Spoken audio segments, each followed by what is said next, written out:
The threat of the medical health bureaucratic establishment once again rears its head with malaria poking its head back into society for the first time in 20 years. It's been discovered in both Texas and in Florida, and there have been mosquitoes released throughout these states over the past couple of years throughout the COVID crisis itself. We'll go ahead and jump into that in articles talking about this. The thing that I find so fascinating about this is how will this be handled in the collective consciousness of society? What will people's perspectives be after 3 years of endless gaslighting from the medical health establishment and the corporate press about the nature of the danger of a virus that is spreading and percolating throughout society and how it's going to affect the people that will be impacted most by it? And if the process takes it that this is actually something that's incredibly dangerous and can affect so many people, well, there's a major danger for the fact that they effectively gaslit so many people for so long that they no longer trust the medical health and corporate press and public health establishment. And because of that, they may not listen to them when they're actually trying to give them good information, which could then lead to their inadvertent death simply because they thought they were being lied to like they had been lied to in the past.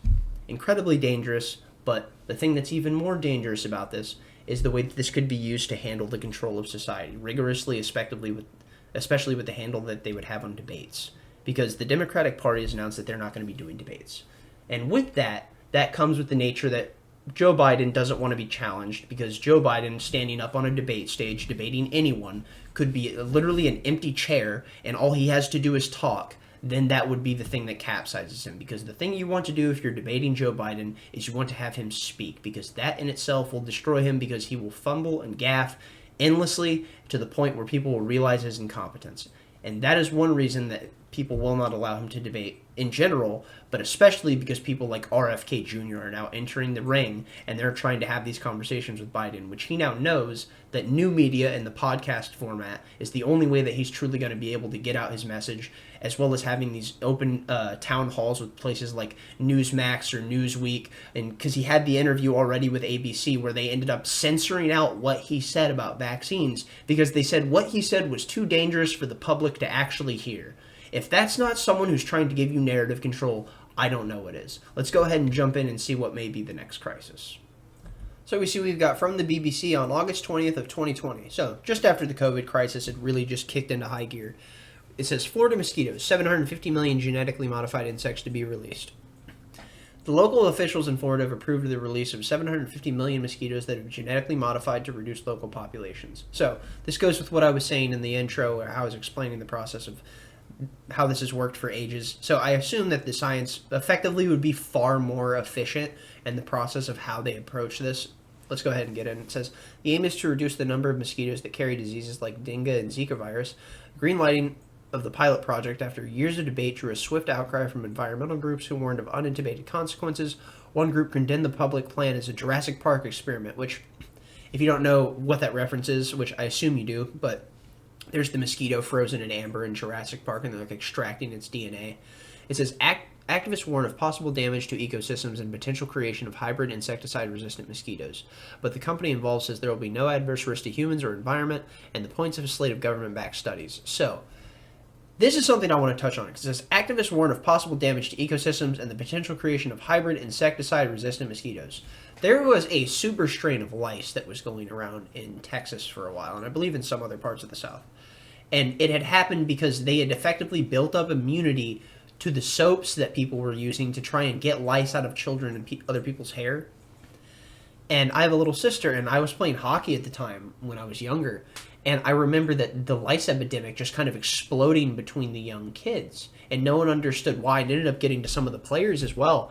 And what happened was that the lice itself was simply resistant to what we were using. They were just completely able to withstand the chemicals.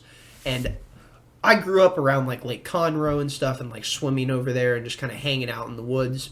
And we would kind of like get lice like on occasion, very rarely. And going out to Lake Conroe, it was almost a constant for some people that would go out there and swim at the lake and hang out in the woods out there.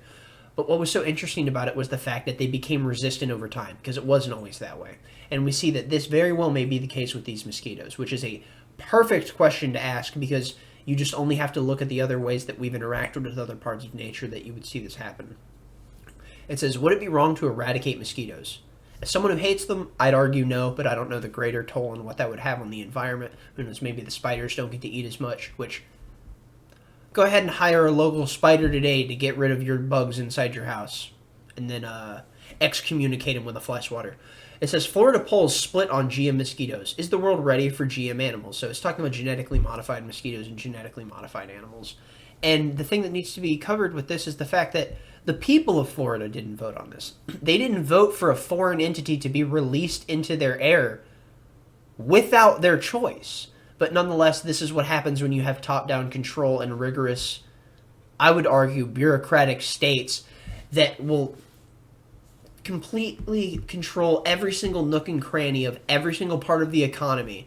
And in that process, they will make sure that they control and regulate every single nook and cranny of how information will reach you. And since that is the case, you won't be privy to information like this that would be so necessary. That something that you may want to vote on, like, do I want 750 million mosquitoes to be released into my state that have been genetically modified? Which, again, we see that this could be something that's very valuable and does a lot of good.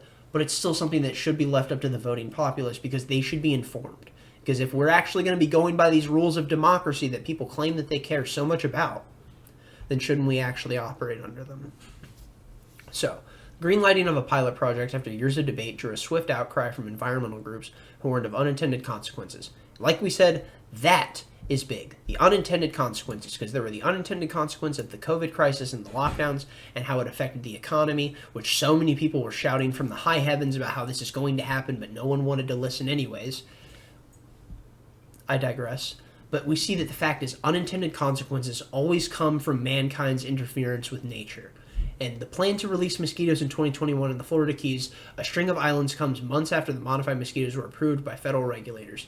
And that's, again, approved by federal regulators, not approved by the populace of the people who reside within the bounds of Florida. It says, in May, the U.S. Environmental Agency granted permission to the British-based U.S.-operated company Oxitec to produce genetically engineered male Aedes aegypti mosquitoes, which are known as OX5034. The mosquitoes are known to spread deadly diseases to humans such as Zika and yellow fever. Only female mosquitoes can bite humans because they need blood to produce eggs. Okay, they covered that. So the plan is to release the male-modified mosquitoes who will then hopefully breed with female mosquitoes. So, however, the males carry a protein that will kill off any female offspring before they reach a biting age. Males which are only feed on nectar will survive and pass on the genes. I did not know that male mosquitoes only survived on nectar. What kind of nectar would that be? Is it like solely from a flower? Because if so, like I've never seen mosquitoes just like hovering around flowers. I wonder what kind of nectar is. I'll have to read about that after I'm done with the segment. Over time, the aim is to reduce the population of mosquitoes in the area and thereby reduce the spread of diseases to humans. So it's an admirable end, but then again, the people that were advocating lockdowns and the destruction of the economy didn't know that they were advocating for the destruction of the economy because they thought that government could just print money and handle the issue and not worry about it, and it didn't matter that people's jobs are going to shut down because we could subsidize them. But nonetheless, you can't because top-down never works. I hate to say it, but realistically, top-down authoritarian control will never work, and a top-down system will always end up backsliding into authoritarianism, and that's why I'd argue a top-down system will in the end never work the way it's intended for the people that it's supposed to work for. So we see. In a statement denouncing the project, environmental groups Friends of the Earth said, the release of genetically engineered mosquitoes will needlessly put Floridians and the environment endangered species at risk in the midst of another pandemic. But an Oxitec scientist told the AP news agency, we have released over 1 billion of our mosquitoes over the years. There is no potential risk for environmental damage or damage to humans. The mosquitoes are invasive to South Florida and are commonly found in urban areas where they live in standing pools of water in many areas, including the Florida Keys, and have developed a resistance to pesticides. So, I'm going to cover this little piece that they talked about, and then I'll get into it. So, if all the places that were heavily ailed by mosquitoes, just bombarded by them in mass like I am in Texas, if what people did was they had a small body of water, like a bucket, and they kept the bucket around and they waited for the larvae to build up because the mosquitoes will lay their eggs in it. And over time, like especially during the summer, what you'll see is there aren't really many bodies of water because it's so hot. They will congregate to this one area, and what you can do is you can just dump it once the larvae start to build up. And that will kill them because they can't grow outside of the water. They will die. And if people did this in mass for, let's say, a year or two, the mosquito population would dwindle drastically. But that requires on everyone doing it. Or I wouldn't say everyone, but a large amount of people doing it. And you can't rely on everyone to do the things that you see best. So, EPA approves release of genetically engineered mosquitoes in Texas next year. And by next year, this is in 2020, on the same date, August 20th, that our last article was written. So, they've already released them in Texas. The malaria cases, I do not believe, are cases that were actually detected from this. So, what we see is a plan to release genetically modified mosquitoes won federal approval for the release of Harris County beginning in 2021, according to Oxitec, the U.S.-owned British-based company that developed the genetically modified organism. Which, Harris County, being the county that I live in, I believe it's the largest county in the entire country. The EPA granted Oxitec's request after years of investigation on impact of the genetically altered mosquito on human and environmental health. There's an exciting development because it represents the groundbreaking work of hundreds of passionate people over more than a decade in multiple countries, all of whom want to protect communities from dengue, Zika, yellow fever, and other vector-borne illnesses and diseases. Oxitec CEO Gray Franson said in a statement at the time. However, the local and state approval of Texas release was not granted, according to Sam Bissett, a communications specialist with Harris County Public Health. Local health officials confirmed that there is no agreement in place or plans to move forward with the project at this time, Bissett told CNN. Our focus is on our efforts with the COVID-19 pandemic, which we saw the disastrous nature of how that was handled. They handled that so poorly here. We have a progressive judge and we have a progressive DA down here, and realistically that's just what kind of leads to it because it's a big city. So most big cities are realistically blue cities and red states, and that's understandable. It's just the nature of the structure of how society has oriented itself so far because of how urban districts structure themselves. So what we see is, however, a plan to release more than 750 million genetically modified mosquitoes into the Florida Keys in 2021 and 2022 has received final approval from local authorities against the objection of many local residents and a coalition of environmental advocacy groups. The proposal had already won state and federal approval. But as I said, did it win the approval of the people themselves? So, a big thing that people speculate on, and this is something that I read about that kind of spooked me when I was in high school when I first read this. I'm like, this is being done by Bill Gates. I haven't trusted that clown for ages, and I still don't. But what we see is, and granted, clown, far more successful than I. But we're moving on. A Bill Gates-tied mosquito project is not responsible for recent U.S. malaria cases. And that's true because Bill Gates organizations are not within the United States. They're in places like Brazil and other parts of South America. And I believe there might have been one in Ukraine, and I'm not sure if there was one in the Middle East. I'm not sure. So it says, claim, rare malaria cases reported in Florida and Texas recently caused the disease-controlled initiative backed by Bill Gates that involved releasing genetically modified mosquitoes in the U.S. The AP's assessment of this is that it's false. The Bill and Melinda Gates Foundation doesn't finance any mosquito release projects in the U.S., as I said, and experts say that types of mosquitoes that are used for this initiative in Florida are not capable of transmitting malaria. That's true. Like we read, they're capable of completely destroying those mosquitoes' capacity for reproduction. So, we have BioNTech says it plans to develop an mRNA vaccine to prevent malaria. So, we've got 5 cases, and they're like, all right, now it's time to jump on it. Just kidding. This was in June 26, 2021. They've been working on the mRNA vaccine technology for this for a while, just like they were working on mRNA vaccine technology prior to this for a while before the COVID shots. But, nonetheless, I don't personally trust mRNA technology. I've read into it, and I simply just don't see it. The data that I've seen provided from people like Pfizer, Moderna, and Merck, Johnson & Johnson, the data just doesn't hold true for me to say that I'm okay with taking something like this. Because we saw during the COVID trials, the way that the data was presented, that what you did was they had 22,000 people in each group, in the placebo and then in the vaccine group. And what we saw was, of the 22,000 people in the placebo group, 2 died. 2 people. And in the vaccinated group, 1 died. So, what they did was, this is how they got their data and how they got the numbers when they were originally saying that the shots were 100% efficacious. They were saying, oh, well, look, 2 is 100% greater than 1. So look at that. The vaccine is 100% effective. They didn't check and see if it stopped transmission. They didn't check and see if these people had pre-existing comorbidities. They didn't understand if they were vitamin D deficient. They didn't understand if they were obese, if they were already pre-existingly ill. They didn't check on any of that. And if they did have the data, they didn't present it to anyone. All they presented was, look, this is 100% more efficacious than not taking it. Therefore, you should take it. And here's the deal. If you're presented with something that says this is 100% effective, why wouldn't you take it? And if you're someone who would believe the person at the front of the room, because why would they lie to you if you simply wouldn't even lie to your neighbor? Why wouldn't you trust them? That's the expert. That's supposed to be the person who's supposed to guide you along the gilded path, because they would never lead you astray, because they care about you, because they're a doctor, because they do what they do because they're supposed to care. But in the end, many of these people that go into doing these things because they care, they get co-opted by the lobbying industry, and they get co-opted by big pharma, and at that point you're working off your own personal incentive, because that is the one thing that drives everyone, is personal incentive. And anyone you ever see claiming this benevolence of altruism is someone that you should look at skeptically immediately, because you cannot trust someone who claims to have no personal incentive structure for their own growth and beneficiary, because at that point what you're seeing is someone who is a charlatan. So we see BioNTech announced Monday it plans to develop a highly effective mRNA-based vaccine to prevent malaria.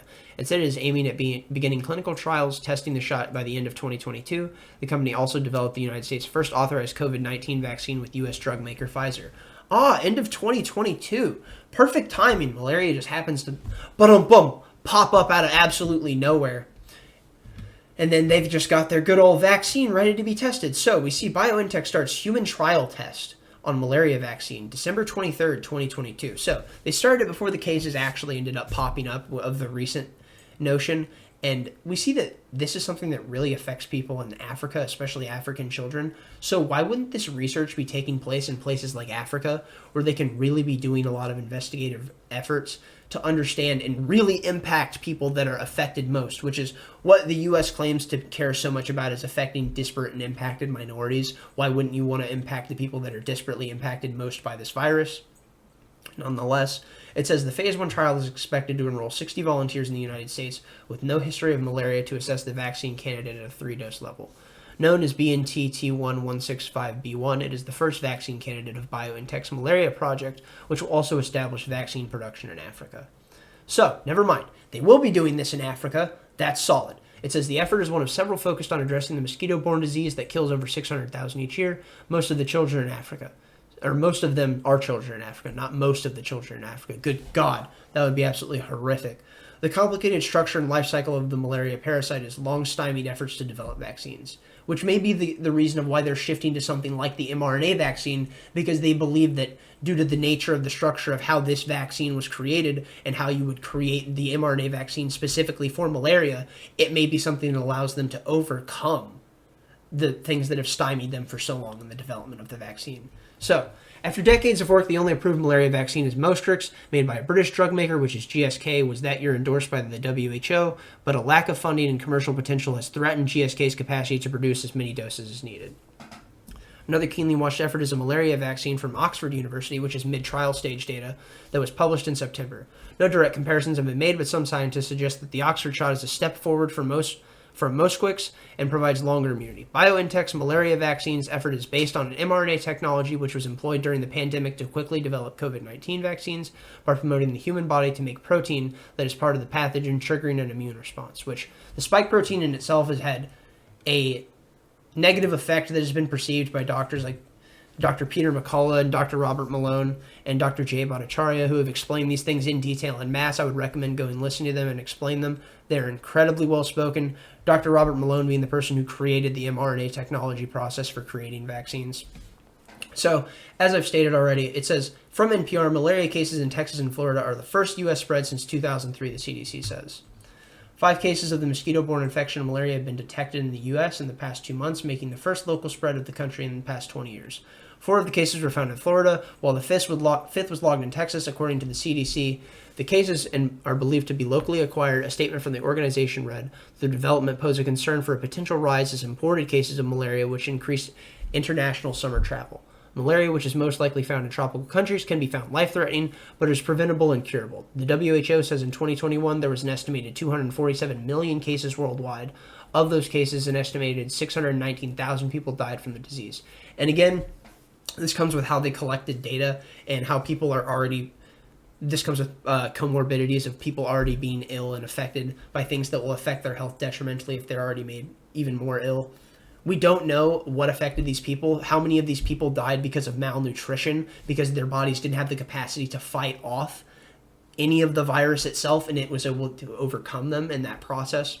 So, and how many of them were children that were also had malnutrition and didn't have any capacity, were low on vitamin D and so many other things, which is another pre-existing condition that affected so many people throughout the COVID crisis. It says what we do and don't know about the malaria crisis in the United States. And it says in the 50s, it was declared that we had wiped out malaria, which, as we know with any virus, realistically, we almost never wipe them out. They resurge in some way or another. It says the headlines trumpeted the return of malaria, 4 cases in Florida and 1 in Texas. What's going on? How worried should Americans be? Which, you shouldn't be too worried. I would argue that the biggest worry you should have would be government top-down enforcement so that they could use a crisis and jump with it and absolutely bolt to the opposite end of the field so that they could shift the goalposts. Because it's all about narrative control, and if they can create the widest band around the most distributed form of information that they can, which would be the internet, and if they can consistently gin up another narrative about another biological terror that will be affecting people, which is exactly what happened with COVID when they propagandized people into a state of fear that effectively made people completely bifurcate and destroy their bonds and their ties, not only with their employees, with their fellow employers, the fact that they no longer saw their family on holidays. And what this did was it slowly, completely destroyed the culture. And anyone that says that they can look back at the culture of the United States or the culture of whatever country that they're in and look prior to COVID and look back into 2014, and then they can go to now and say, yeah, the culture is exactly the same, nothing has changed, you are an absolute moron, and no one should take you for serious in any conversation whatsoever. So, it says for years malaria was a serious health issue in the U.S. In fact, the Center for Disease Control and Prevention was established in the 46 to quash the disease. There were 15,000 cases in 1947, but by 1950 the number was only 2,000 and then came for a triumphant announcement of 1951. So under 2,000 cases in 1951, which is stunning, and that's an incredible change from the fact that we had 15,000 in 1947, which is wild. It's a massive dwindling. It says, but malaria didn't completely disappear from the United States. Each year there are about 2,000 cases diagnosed here. Symptoms can include high fever, body aches, diarrhea, and vomiting, and the U.S. has a few annual deaths from the disease. Epidemiologists believe that patients were likely travelers or immigrants who contracted the disease outside the U.S. rather from a bite by a mosquito within U.S. borders. So again, it's something that comes from abroad, as we see with so many other things, just like we saw with COVID, came from abroad. The Americans are, or the Americas, I should say, not the Americans per se as a people, but the Americas are pretty industriously built up when it comes to our immunological structure. The fact is that we're pretty tough when it comes to it on that front. The people that weren't, and how we saw this actually was the Native Americans, that when we inadvertently brought disease when we came over here, we accidentally caused a mass genocide of people solely for the fact that we spread disease to them and it caused them to become incredibly ill because they didn't have the immunological structure to fight off those diseases the same way that we had built them throughout time. So, this is another crisis that government can seize on, and I'm quite concerned about it, but I don't know how concerned everyone should be. What they should be concerned about mainly is this being used as a top-down push to completely control another narrative around another political campaign, because what we see is that the Democrats have completely abandoned debate, and they've completely sidestepped it, and we see this with people like RFK Jr. and Marianne Williamson entering the fray.